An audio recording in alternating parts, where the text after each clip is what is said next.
युद्ध के दो नियम होते हैं, आक्रमण और आत्मरक्षा। यानी युद्ध सिर्फ दो ही नियमों से जीता जा सकता है। पहला तो ये कि सटीक आक्रमण हो और दूसरा ये कि अपनी आत्मरक्षा भी की जाए।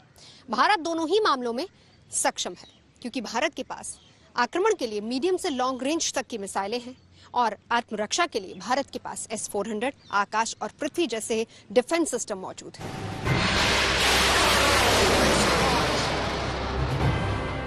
आज भारत के पास ऐसी मिसाइलों का पूरा जखीरा है जो आसमान से लेकर अंतरिक्ष तक सुरक्षा की गारंटी देती है। ये मिसाइलें दुश्मन के हमले को जमीन से कई किलोमीटर ऊपर हवा में ही तबाह कर सकती हैं। भारत के पास एयर डिफेंस के लिए दो सिस्टम हैं। इसमें दो हिस्से हैं, ADGES यानी air defence ground environment system और BADZ यानी बेस एयर जोन्स। ADGES में रडार कवरेज, डिटेक्शन और इंटरसेप्शन होता है। BADZ में रडारों के साथ मिसाइलों का कनेक्शन, नेविगेशन, हमला और एक्टिव रिस्पांस जैसी गतिविधियां शामिल होती हैं। सर्विलांस रडार, कंट्रोल सिस्टम और मिसाइल लॉन्चर की मदद से हवाई सुरक्षा पुख्ता की जाती है। टारगेट डिटेक्ट होते ही दुश्मन की उल्टी गिनती शुरू हो जाती है और फिर दुश्मन चाहे सैकड़ों किलोमीटर दूर ही क्यों ना हो, उसे तबाह करने में देरी नहीं लगती।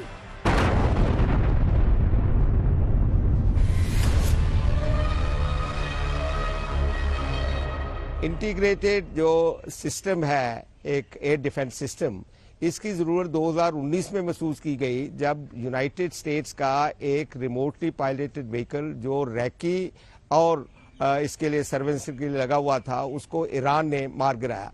तो ये समझा गया कि जरूरी है कि एक 4CI कमांड वाला इंटीग्रेटेड सिस्टम जो है वो डेवलप किया जाए।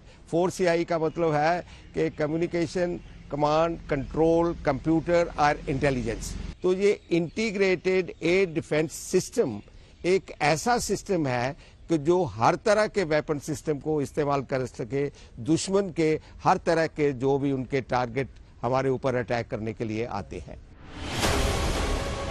भारत के पास खुद के एयर डिफेंस सिस्टम के तहत दुश्मन पर हमला करने और बचाव के लिए दो मिसाइल सिस्टम है।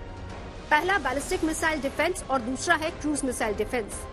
बैलिस्टिक मिसाइल सिस्टम में दो इंटरसेप्टर मिसाइल सिस्टम हैं। पहला पृथ्वी एयर डिफेंस और दूसरा है एडवांस एयर डिफेंस। पृथ्वी एयर डिफेंस ज्यादा ऊंचाई पर मार करने के लिए है, जबकि एडवांस एयर डिफेंस कम ऊंचाई पर हमला करने के लिए है। 2 लेयर की हवाई सुरक्षा कवच होने से फायदा ये होता है कि दुश्मन देश की तरफ से आ रही 5000 किलोमीटर की रेंज वाली मिसाइल को भी हवा में ही ध्वस्त किया जा सकता है।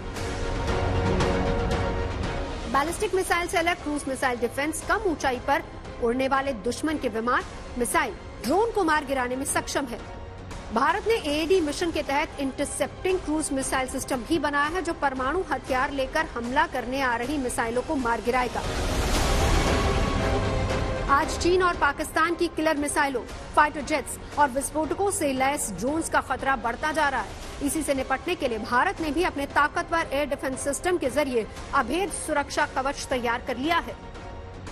एंटी बैलिस्टिक मिसाइल सिस्टम रखने वाला भारत दुनिया का चौथा देश है। अब तो भारत के पास S-400 की ताकत भी आ चुकी है।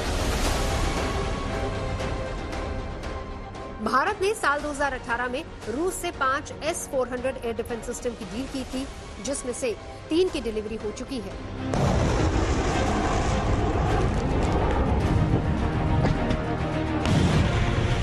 भारत को long range missile defence system की जरूरत क्यों पड़ी, इसे जानने के लिए हमें 1970 के दौर में चलना पड़ेगा।